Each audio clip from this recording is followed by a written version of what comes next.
Dengan hormat kepada Bapak Denny Kurnia, dipersilahkan. Terima kasih Mbak Nurin, ya, moderator. Selamat sore Ibu Bapak, adik-adik sekalian. Ada tadi Ketua Panitia Mbak Alvina, lalu Ketua PPI Yansho, ya. Ada Pak Atase Pendidikan dan Kebudayaan Pak Yaya beserta jajaran, dan kemudian adik-adik sekalian. Saya selalu senang jika diajak ngobrol, namanya orang tua ingin punya anak-anak yang sukses. Sebagai orang tua sudah mengalami hidup sekian lama, jadi mungkin sejelek-jeleknya ada sesuatu yang bisa ditularkan kali ya.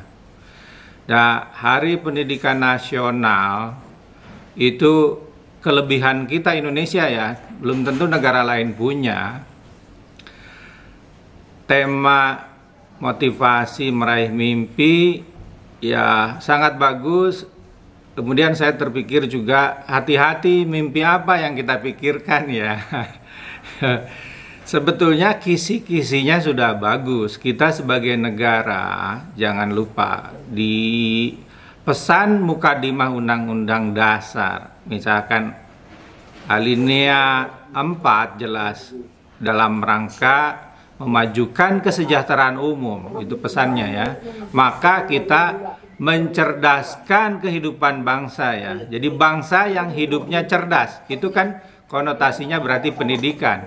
Karena itulah maka pada zaman reformasi diputuskan bahwa anggaran pendidikan itu 20%. Tidak ada di dunia ini, saya kira, APBN negara yang khusus harus 20% untuk pendidikan.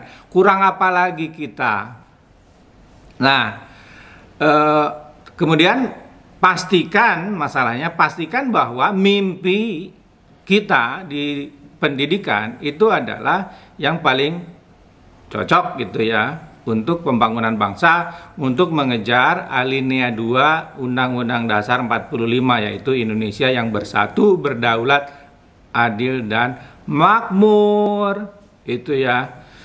Nah, kenapa saya menyentuh masalah apakah kita punya cita-cita yang sudah sesuai? Karena kita 76 tahun merdeka ya.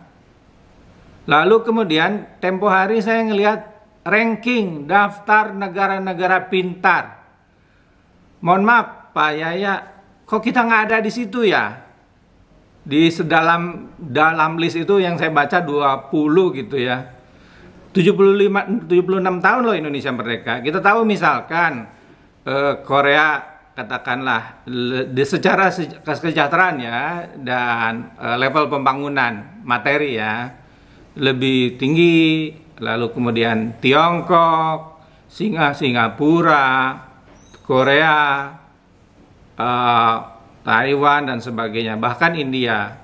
Nah, teman-teman adik-adik ini berpikir keras deh sekarang, mumpung jadi mahasiswa, kita berpikir keras semuanya, karena pendidikan itu adalah seumur hidup. Jelas pendidikan itu seumur hidup. Karena esensi dari pendidikan adalah membuat setiap manusia selalu belajar sepanjang hidupnya agar menjadi lebih baik. Nah, saya senang apabila peserta webinar seperti ini namanya webinar atau Zoom, lebih banyak. Saya sangat bergembira Pak Yaya dan adik sekalian jika mahasiswa Indonesia di Tiongkok itu makin banyak. Kenapa? Teringat dalam sejarah saja dan logika, yang namanya benchmarking, suatu bangsa bisa bercermin dari keberhasilan bangsa lain, ya adalah dengan cara mengirimkan mahasiswa-mahasiswa kita, pelajar-pelajar kita ke negara lain untuk memperbandingkan. Negara lain itu, Tiongkok contohnya, unggul dalam sekejap sejak tahun 2000, sejak 1978 Deng Xiaoping membuka Tiongkok, akseleratif pembangunannya seperti apa, bagaimana. Nah, ini adik-adik teman-teman kita sekalian datang ke sini melakukan benchmarking. Oh, seperti begitu rupanya, nampaknya apa yang dilakukan oleh negara di sini. Jadi adik-adik sekalian, kita semua berada di tempat yang sangat penting saat ini untuk melakukan benchmarking tersebut. Ya, walaupun sebagian ada di Indonesia dan mungkin setelah lulus semua nanti balik ke Indonesia, tetapi paling tidak pengalaman berinteraksi dan benchmarking dengan Tiongkok akan memberikan kita sesuatu, karena realitanya Tiongkok termasuk negara yang melompat dari sisi level pembangunannya. Ya, itu satu anugerah yang tidak semua orang atau hanya sedikit orang yang memilikinya dari Allah Subhanahu wa taala, ya. Nah, manfaatkan dan itu kaitkan dengan motivasi Anda meraih mimpi tersebut. Nah, dalam proses benchmarking dengan Tiongkok, misalkan kita melakukan revisi cita-cita, ya akan bagus karena harus disesuaikan dengan negara yang terbukti sukses gitu loh. Kenapa saya mengatakan gitu? Coba ketika kita masih berada di negeri kita sendiri ya Pak Yaya, katakanlah di dalam menu pendidikan dasar kita selalu tercetus apa yang dinamakan dalam rangka mendorong nationhood atau kecintaan kepada republik, kepada negara,